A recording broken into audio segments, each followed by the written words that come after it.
Zeba were younger by 5 years than what she really is அப்படின்னு சொல்கிறாங்க. So அதுக்கு என்ன மீனிங்னா வாட் ஷீ ரியலி இஸ் அப்படின்றது நார்மலாக அவங்களுடைய ஆக்சுவல் ஏஜை விட 5 வருஷம் கம்மியாக இருந்தா அப்படின்னு ஒரு கண்டிஷன் வந்து சொல்கிறாங்க.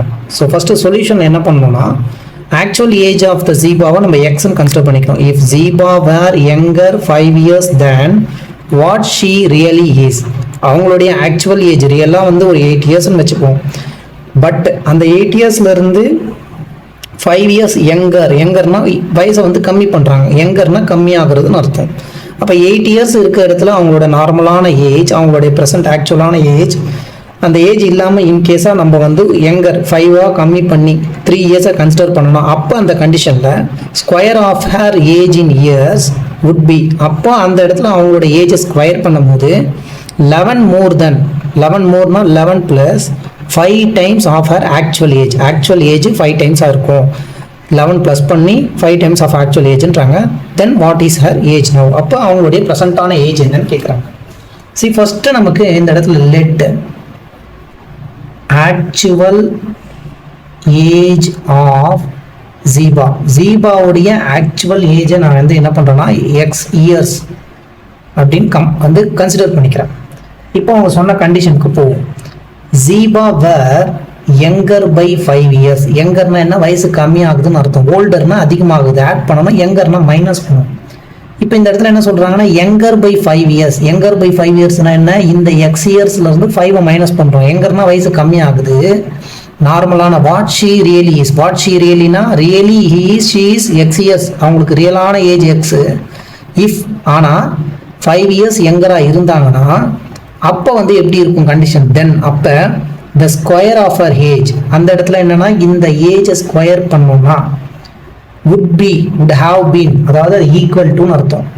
இந்த ஸ்கொயருக்கான ages see, if Zeba were younger by 5 years, Zeba younger by 5 years, what she really is, what she ரியலான ஏஜ் x years, அதுலேருந்து 5 years கம்மியாக இருந்தாங்கன்னா அந்த டைமில் ஸ்கொயர் ஆஃப் ஹர் ஏஜ், அந்த ஏஜை ஸ்கொயர் பண்ணும்போது would have been 11 மோர்னா 11 + 5 times அப்படின்னா 5 மல்டிப்ளை பண்ணணும். ஹர் ஆக்சுவல் ஏஜ், அவங்களுடைய ஆக்சுவல் ஏஜ் என்ன, ஜீபாவோட ஆக்சுவல் ஏஜ் இஸ் எக்ஸ். இதுதான் அவங்க கொடுத்துருக்க கண்டிஷன். இதை சால்வ் பண்ணால் நமக்கு ஒரு குவாட்ராட்டிக் ஈக்குவேஷன் வரும். இது a - b the whole square, இந்த ஃபார்முலாவை நம்ம இங்கே அப்ளை பண்ணணும். a - b whole square is a square - 2ab + b square. இந்த இடத்துல a அப்படின்ற வேல்யூ x அண்ட் bக்கு வந்து நமக்கு -5 இருக்குது. இதை எக்ஸ்பான்ஷன் பண்ணுங்க. இப்போ x ஸ்கொயர் -2 இன்டூ ஏவோட வேல்யூ x, பியோடைய value 5 plus b square. So bன்றது இந்த இடத்துல 5, we have to square the 5 square is equal to 11 + 5x. Next step இதை சிம்பிளிஃபை பண்ணுறோம். x square 2 into 5 10 -10x + 5 square. இந்த 11 இந்த சைடு கொண்டு வந்துடும் -11, அண்ட் இந்த 5x லெஃப்ட் ஹேண்ட் சைடு கொண்டு வந்தோம்னா -5x, that is equal to 0. Again simplification, x square -10x, இந்த 5x எடுத்து இங்கே பக்கத்தில் எழுதிக்கிறோம். அண்ட் இந்த 5 ஸ்கொயர் பண்ணால் it will become 25 -11 is equal to 0. Next step -10x -5x இருக்குது, அது ரெண்டுத்தையும் அப்படியே ஆட் பண்ணி -15x எழுதுகிறோம். அண்ட் இந்த இடத்துல 25ல் 11 வந்து மைனஸ் பண்ணும்போது we will get 5 - 1 is 4 and 2 - 1 is 1 + 14, that is equal to 0.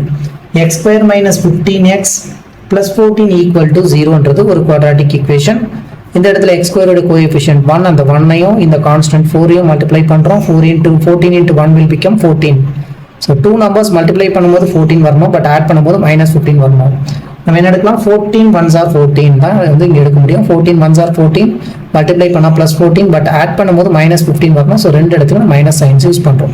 -14 and -1, இது வந்து நம்ம இந்த -15க்கு பதிலாக எடுக்க போகிறோம். So x square instead of இந்த -15xக்கு ஒரு -14x ஒரு -1x, -14x -1x + 14 equal to 0.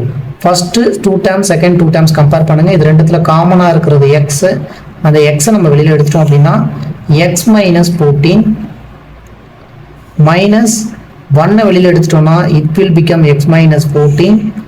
x - 14 common terms, அது ரெண்டுத்தையும் காமனாக வெளியில் எடுக்கிறோம். மிச்சம் ரிமைனிங் x minus 1 இருக்கும். So into x minus 1 that is equal to 0 and x minus 14 ஓட value 0 or x equal to 1. இந்த xக்கு x minus 1 ஓட வேல்யூ வந்து 0, 1 அந்த சைடு போயிடுச்சு. அதே மாதிரி இந்த இடத்துல x equal to 14. ரெண்டு ஆன்சர்ஸ் வந்து நமக்கு வந்திருக்கு. x equal to 1 ஒன்று, x equal to 14 ஒன்று வந்திருக்கு. ஸோ ஜீபாவுடைய ப்ரெசன்ட் ஏஜ் என்ன அப்படின்றத நம்ம பார்க்கணும்ல. ஜீபாவுடைய present age, present of the ஜீபாவோட ஏஜ் வந்து நம்ம எக்ஸ் இயர்ஸ்ன்னு எடுத்திருப்போம். So present age of Zeba ரெண்டு ஆன்சர்ஸ் இருக்குது. ரெண்டுத்துல எதை வந்து கம்பேர் பண்ண முடியும் பார்த்தீங்கன்னா 14 இயர்ஸை நம்ம வந்து கன்சிடர் பண்ணிக்கிறோம். ஜீபாவோட present age is 14 years. In case of 1 இயருக்கு நம்ம வந்து போகிறோம் அப்படின்னா இங்கே கொடுத்துருக்க கண்டிஷன்ஸில் ஏதாவது ஒரு கண்டிஷனில் வந்து மேட்ச் ஆகணும். ஸோ 1 வந்து இந்த இடத்துல வந்துச்சுன்னா 1 minus 5 is will become minus 4 square பண்ணணும். 16 equal to 11 plus 5 into 1. So 16 equal to 16. ரெண்டுத்தையும் நம்ம கன்சிடர் பண்ணலாம். பட் 1 வந்து உங்களுக்கு ஆன்சரில் கன்சிடர் பண்ணிக்க மாட்டாங்க. 1 இயர் அப்படின்றதுனால கம்மியாக இருக்கிறதுனால you can go with 14 years or else இந்த ரெண்டு ஆன்சர்ஸை நீங்கள் மேபி 1 இயர் ஆர் 14 இயர்ஸ்ன்றதை மென்ஷன் பண்ணுவோம்.